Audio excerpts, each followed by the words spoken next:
সুপ্রিয় শিক্ষার্থী সবাইকে শুভেচ্ছা জানিয়ে শুরু করছি। আমি মোহাম্মদ ইমাম হোসেন, প্রভাষক পদার্থবিজ্ঞান, সূচিপাড়া ডিগ্রি কলেজ।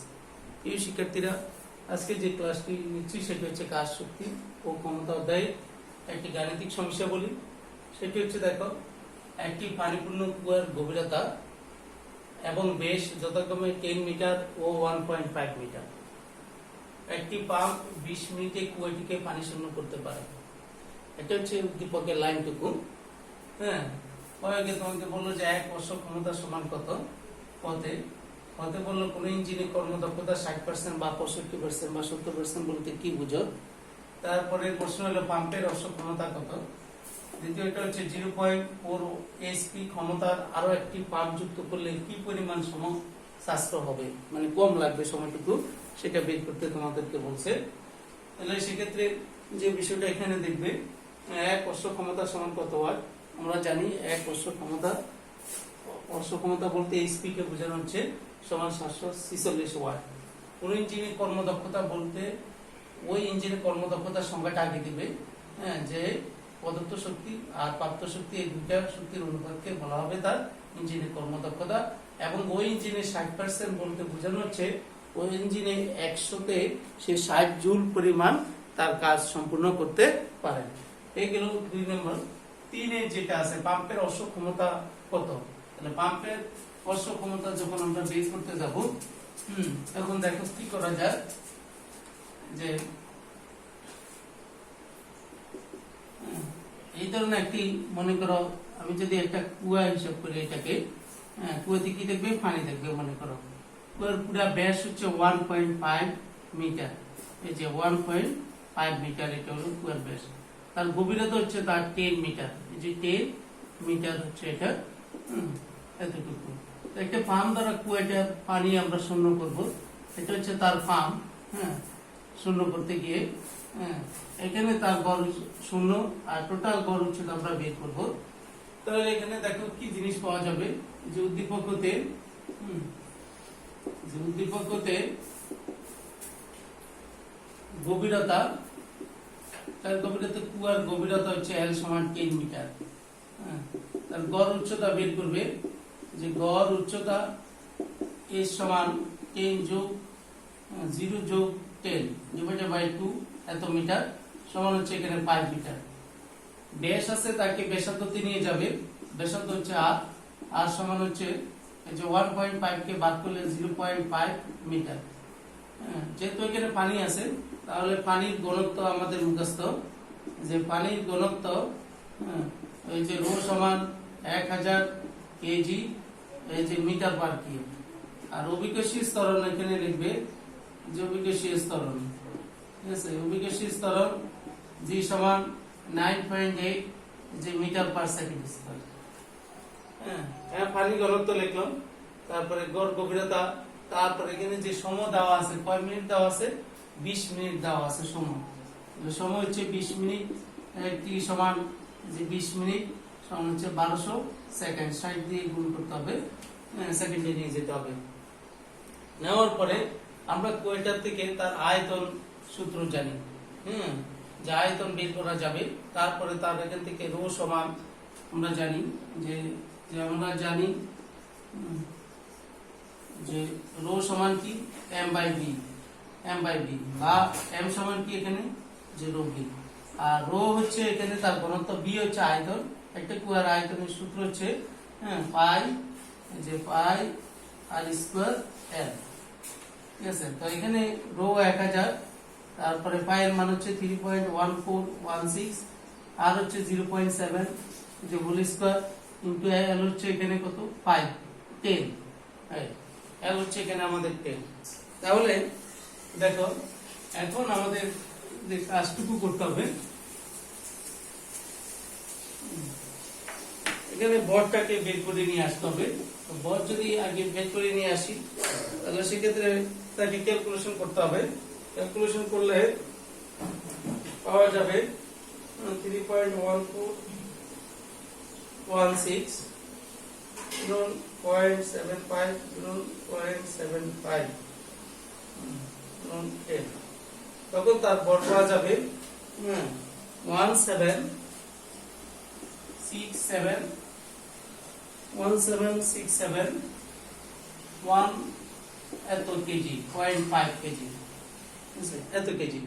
এখানে আমরা যদি তার অশ্বক ক্ষমতাকে ধরে নিই, অশ্বক ক্ষমতা, যে অশ্বক ক্ষমতা পি হলে পি সমান লিখবা W/T, আবার W সমান লিখবা FH/T, F সমান লিখবা এই যে mgs/T, বাস mgs ডিভাইডেড কি T লিখবে। তাহলে সেই ক্ষেত্রে দেখো এখানে m এর মান উপরে বের করা আছে 671.5, g হচ্ছে 9.8, h হচ্ছে তার গড় উচ্চতা 5, t হচ্ছে তার 1200। তাহলে যে মানটা এখন পাইবেন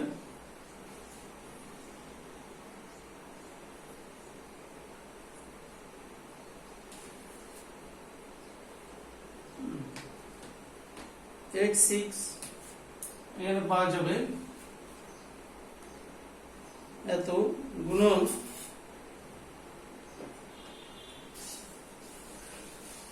মানটা বের করার পরে 17671.5 গুণন 9.8 গুণন 5 সমান এত ভাগ 1200 দিয়ে তারপরে তাকে অঙ্ক করবে। তাহলে 721 যদি লেখো 59 এত ওয়াট, এই ওয়াটকে তুমি 746 দ্বারা ভাগ করবা,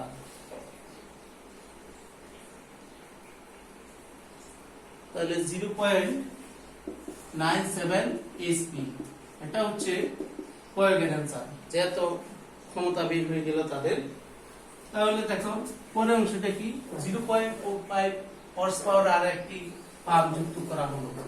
তাহলে আমরা যদি পরের অংশতে লিখি যে গ হতে পাই যে গরম গতে এই যে বর m সমান এত, তারপরে তুমি আর কি পাইবা গড় উচ্চতা, যে গড় উচ্চতা h সমান 5 মিটার।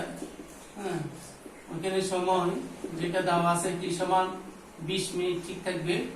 হ্যাঁ, আবার g এর মান 9.8 যে মিটার পার সেকেন্ড স্কয়ার, ঠিক আছে।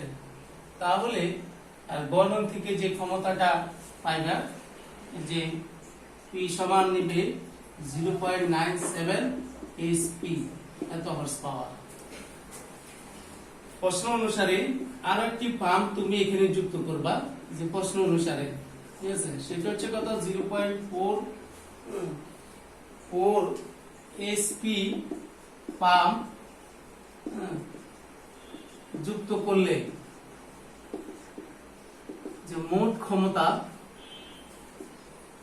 ক্ষমতা হয়ে যাবে P প্রাইম সমান 0.97 যোগ 0.4 এত HP সমান লিখবে 0.97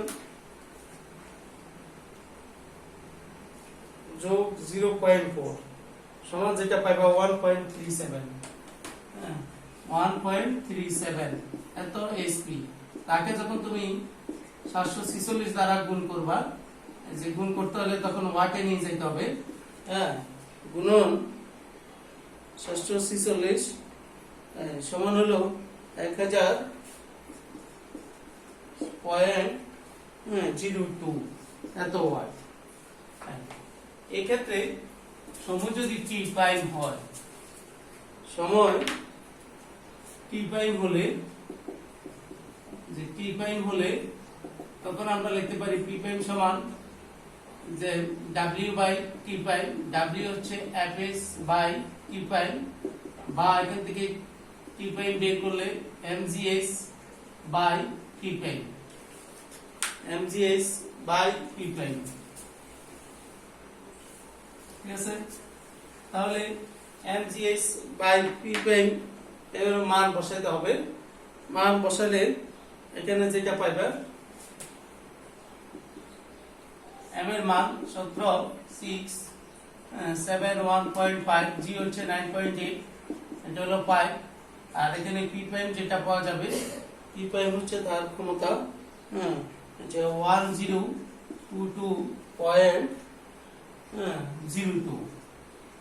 একে ভাগ করার পরে যে মান তুমি এখানে পাইবা যে 17671.5 গুণন 9.8 গুণন পাই সমান ভাগ 1022.02